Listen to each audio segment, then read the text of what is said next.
عليكم ورحمة الله. موعد مباراة ألمانيا والدنمارك ضمن منافسة اليورو الدور 16.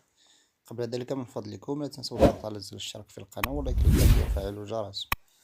يواجه المنتخب الألماني الدنماركي يوم السبت الموافق 29 يونيو 2024 على الساعة 8 مساء بتوقيت بلدان كل من المغرب وتونس والجزائر، 10 بتوقيت السعودية وقطر.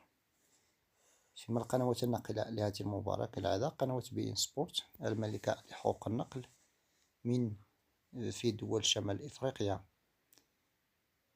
في الآخر اتركونا توقعاتكم لنتيجة المباراة من خلال التعليقات، وأراكم في فيديو قادم بحول الله.